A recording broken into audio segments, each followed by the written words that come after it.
What is up? We are starting up a randomized playthrough of Pokemon Infinite Fusion. The only catch is we are trying to get through the whole game using only fire types. Our starter is a Ralts Growlithe Fusion, and it's the only fire option we have, so it is the one we will take. After we take our starter, we will see our first rival battle and our first loss of the game. Our rival has a Ghost Dark starter, which will prove to be difficult throughout the run. But don't worry, right after that loss, we are also adding our second fire Pokemon to the team, a Arcanine and Luxio Fusion. Next, we add a Clefairy and Larvesta Fusion to the team inside Viridian Forest, and a Furret Ninetales Fusion outside of Pewter City. We will have 4 Pokemon before Brock. Brock only lets us use 2 of those Pokemon though, so we choose our level 14 starter and our level 18 Luxnine. We got lucky with this randomization that Brock had all ice types. His Jinx and Cloyster fusions died quickly to our fire type barrage. After we beat Brock, we head to Mount Moon, where we see Team Rocket trying to fuse 3 Pokemon together all at once. I wonder if that'll play a role in the story later. Once again, our Luxnine, named after water, was able to easily beat the Super Nerd, and we are heading to Cerulean City. But not before our starter evolved from a Ralts fusion into a Kirlia fusion. We unfortunately won't get a Firestone anytime soon to turn the Growlithe body into an Arcanine one, but it should evolve into Gardevoir at level 30. Just outside Cerulean City, we will catch my personal favorite Pokemon, Typhlosion, and this time it is fused with a Blastoise. This Pokemon will definitely be important for the rest of the run, and we will name it Favorite. Once in Cerulean City, we go into the Dark-type Gym. I want to slow down just a little bit and show off why I like this game so much. Look at the sprites of this random gym trainer. Spearfree is the fusion of Spiritomb and Butterfree, and you can literally see the dead Metapod that Butterfree grew out of. And then the Suicune and Zoroark combo is just so cool looking. We will show off some other cool sprites later, but I just love this game. Anyway, we are ready to take out Misty once again. We have only 2 Pokemon, but this time we will pick Water, the Luxnine, and Favorite, the Typhlosion Blastoise fusion we just added to the team. Water was taken out quickly, but Favorite was able to show his strength right away and was able to secure the Cascade badge. Next, we went to save Bill and towards the SS Anne. Our starter Kirlia evolved in Gardevoir just as we promised, mixed with Growlithe. This made her much more able to fight effectively. Once we were on the SS Anne, we run back into our rival and fight for the chance to meet the Cutting Master. Once again, we were able to be victorious, even if our starter did die along the way. We quickly get the HM for cut, and our water evolves from Luxio fusion into a Luxray fusion. Definitely looking a lot cooler and being a lot stronger. We're then able to enter our 3 Pokemon into battle to fight Surge. Water, Cat, and Favorite were ready to fight. Surge was randomized to be a Steel-type gym leader. With our team consisting entirely of Fire types, it should be an easy battle. Water quickly kills his Milotic fusion before taking out his Slowking fusion as well. Then he made quick work of the Bug Steel-type Ledian fusion, and only 1 Pokemon was needed for the gym. Water swept. He's just so strong. We have 3 badges with a team full of fire types. After Surge, we are able to find another fire type Pokemon with Torchic and Magikarp fusion. It may be weak now, but I am confident it will grow into a powerful force. We will name him Gary. It doesn't take long for Gary to evolve into a Combusken Gyarados fusion at level 20. Talk about a glow up. We quickly make our way through Mount Moon and then head to the Celadon department store to finally get a Firestone to evolve our starter. Once again, in my opinion, a sprite that looks so much cooler than anything actually designed by Game Freak. Still in Celadon, we run around with Eevee and get one of our last Pokemon we'll add to the team, a Cyndaquil and Dratini fusion. We name this one Mel, and we replace the Furret Arcanine fusion with it. Look how cute he is. Finally, we can continue with the story, and we head to Lavender Tower to take on our rival and hear about Mr. Fuji's trouble. This was one of the easier rival battles with Favorite and Gary doing most of the work. Our newest Pokemon, Mel, did switch in a little bit for some experience. Items are randomized, so there was no experience share to help get Dratini up to fighting shape, so I did do a lot of switch training throughout the run. This is the first time seeing that here. Next, we went into the sewers with Erika and fought Team Rocket once again. This time we get to take on Giovanni. He must not have heard we were fire type masters since he sent out an ice type followed by a puny bug type. We made quick work of both of those, and then Favorite used Water Pulse to take out his final Golem fusion and assert dominance over Team Rocket. After that, Erika was ready for us to take her on. We picked 3 Pokemon to take her on, leading off with Gary with Intimidate, followed by our Gardevoir and Typhlosion as backup. Gary had Sword Dance and then Power Up Punch, which made quick work of her normal type monsters while making himself even stronger. I got scared when I saw Regigigas fusion with another legendary, but No match for our Gary. Then Erika jokingly sent out a Ditto Dunsparce fusion to make it an easy 4th badge. All the work with Gary allowed him to finally evolve into my favorite looking fusion of the run, Blastos, the Gyarados Blaziken combo. Seriously, just so cool. Next we fought some haunted girl in the Pokemon Tower and then fought the Fighting Dojo. I was a bit underleveled for the Fighting Dojo, but got through it and added one more Pokemon to the team, replacing our Bug-type Lion T with a Charizard Gengar fusion. He looked silly, so we switched over the fusion and he came out looking awesome. Interestingly enough, since he was originally supposed to be the Hitmonchan, he had a bunch of punch moves available. Anyway, next we went to the Safari Zone to get our Strength and Surf HMs and then fought Koga. We were able to use 4 Pokemon and we chose our starter cat, favorite the Typhlosion/Blastoise, Zintama, our new Charizard and Gengar fusion, and Water the Luxray Arcanine fusion.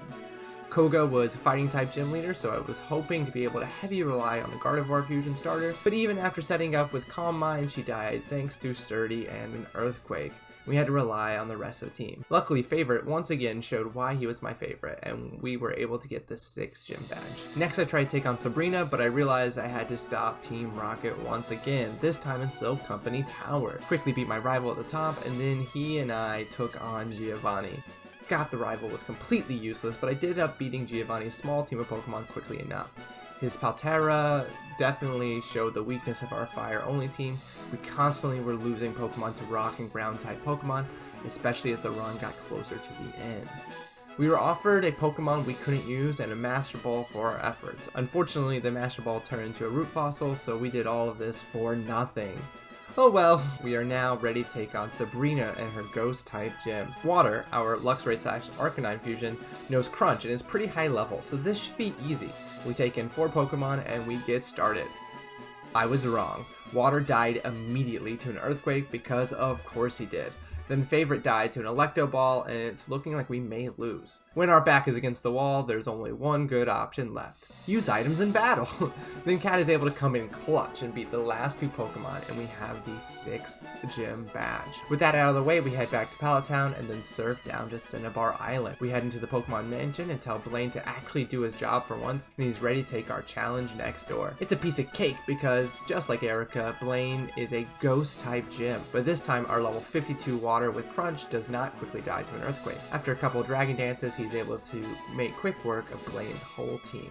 7 badges down and only 1 to go, I fly back up to Cerulean City, only to find out the gym is still empty and I have to take out Team Rocket one last time. Remember earlier how they stole Master Balls, and before that they tried fusing 3 Pokemon together? Now they were using the Master Balls to catch legendary birds, and they're going to fuse all 3 of them together. I have to fight this monstrosity. I lead with Gary and try to get Intimidate, and then since the 3-headed fusion counts as 3 Pokemon, my intention was to use Surf to clear out the most amount of damage as possible. Unfortunately, even after Intimidate Favorite died to the Ancient Powers, nobody could really take a hit except from Water with the electric typing.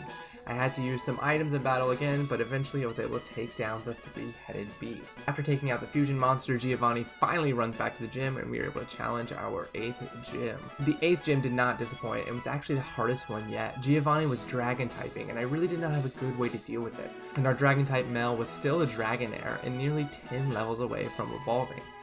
I ended up losing.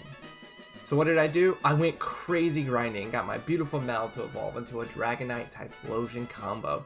Another really cool sprite. Then we are ready to take on Giovanni for hopefully the last time.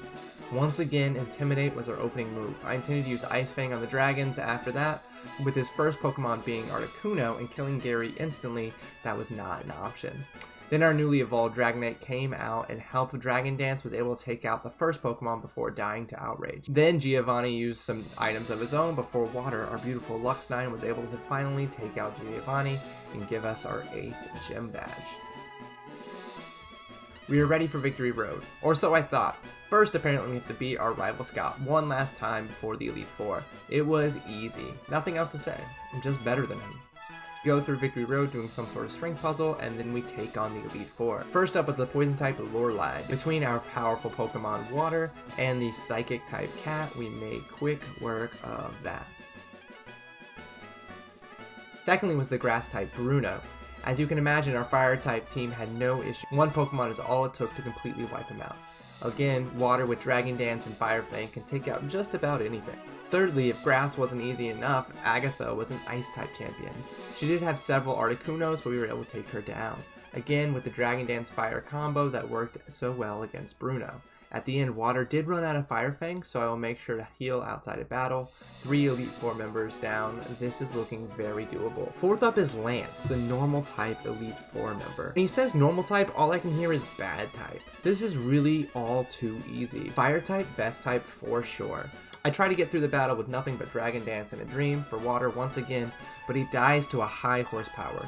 Again, these rock and ground type moves are really ruining this run. No worry, this is why we have 2 Typhlosions on the team. They will take out most of the rest of Lance's team, and then Cat comes in to clean it up at the end. We did it! We are the champion with just fire types. Well, at least we would be if Scott didn't get here first. Let's heal up and let's take him out. He was pretty easy last time. Let's hope this time isn't any different. We start off with Cat versus a King.